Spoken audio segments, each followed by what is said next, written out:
I am nothing but defeated. I think I found the worst Star Wars movie ever. I think I found one worse than The Rise of Skywalker, worse than The Acolyte, hell, even worse than Turkish Star Wars. I present to you, ladies and gentlemen, Battle Star Wars. Welcome to Hot Garbage, my shitty review show where I just randomly review stuff to see if it's worthy of existing or worthy enough to be shoved up my ass. Today's film that I will be covering is Battle Star Wars, released by, oh no, The Asylum. Why did I react like that once finding out that it was by The Asylum, you may ask? Well, trust me when I say this. As much shit talking that Disney Lucasfilm deserves, they are nowhere near as bad as The Asylum. At least Disney Lucasfilm have original ideas with decent coordination and a decent cast with decent acting, with okay plot sometimes. The Asylum are a shameless Mockbuster studio. What do I mean by a Mockbuster studio, you may ask? Well, most of the Asylum's films are basically somehow legal rip-offs of existing blockbusters. You've got Transformers, well here's Transmorphers. You've got Attack on Titan, well here's Attack on Titan. I mean, they're so bad, so shameless, that their own Wikipedia page is roasting them for ripping off films. Anyways, now that you know the context of the studio behind this film, let's now tear it apart, shall we? Just a quick disclaimer that any screenshots you see of the film in this video from this point onward were taken from a re-upload of Battle Star Wars that was allowed by The Asylum on YouTube. I have linked the original video in the description so you can check out the full film for yourself. The first thing I think we should mention of this abhorrent mistake of a film is the description of the film. When the leader of the evil coalition threatens to destroy a rebel planet for its resources, his daughter will have no choice but to join the rebel side and fight for what is right. That sounds pretty original. I haven't even watched the film yet, and the description is already ripping off the basic plot of Star Wars. And no, changing Empire to Coalition is not enough to distinct yourself. And also, I find it quite far-fetched on how an entire coalition can be evil.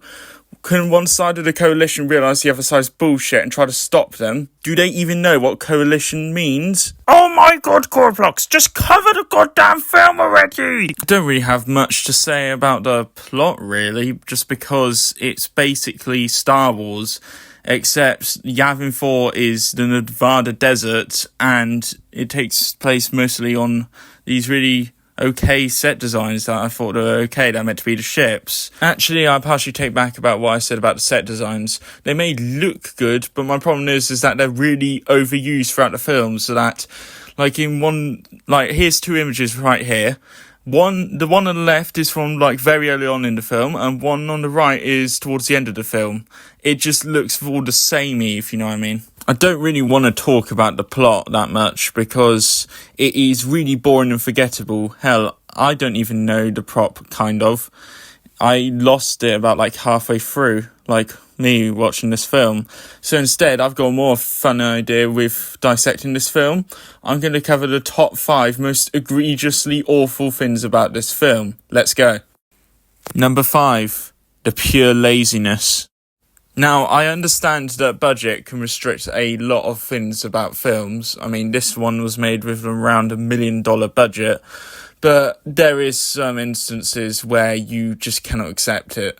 I can kind of accept the tell don't show, even though it's a bit annoying, and I can accept the sets of the ships, but one thing I cannot accept is this one scene right here where it's just a really, really long shot of the Nevada desert as these two characters voice over. They voice over about something, I don't know, as they're walking through the desert, and this shot lasts for literally over a minute, and it's just a bunch of info dumping whilst they're all the way over there.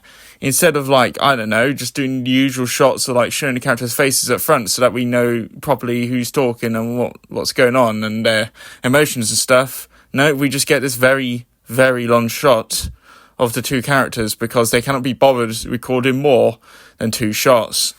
Number 4, the anticlimactic scale. Hearing about this excitement with the Coalition destroying the rebel planet must sound very exciting, right? Well, that's not if, first off, the entire planet is just a desert wasteland, and second off, the rebels consist of a singular building. Yeah, I'm not making this stuff up. This actually happens in the film. Number 3, the world's most predictable plot twist. Okay, I'll be honest, this plot twist actually did catch me off guard, but that's just because I genuinely was so bored throughout the film that I forgot about the plot twist. So, this character on screen right here, she's a bounty hunter. I don't know her name because I don't care, and she's trying to hunt down our main characters. And at one point, she does actually end up getting our characters, but then the Coalition doesn't pay her, and then she's knocked unconscious on this ship. And later on, when the Coalition captures our main characters, she comes back, whoop-de-doo, and saves the day. Very predictable. I could not have seen that coming. Number 2, this one scene. If this one scene that I'm about to describe to you does not prove that these people do not care about what they're pushing out and only care about the money that they're going to get from this obvious Mockbuster, then I do not know what will. The scene starts off with our main paladin guy. He's the rip-off Jedi, by the way. He approaches this hallway, and there's this one guy charging up some sort of like minigun thingy. And then to his left, there's 2 people trying to shoot at him. He deflects the shots with his shield, and then he turns around with his shield, by the way, towards the minigun guy who tries to shoot at the shield. And then there's this big brute guy who comes behind the minigun guy and takes him out. Keep in note that the big brute guy can clearly see the shield in that shot. And then the big brute guy then brags about how many Novaks he's killed. I presume Novaks are like humans, so how many humans do you think he's killed?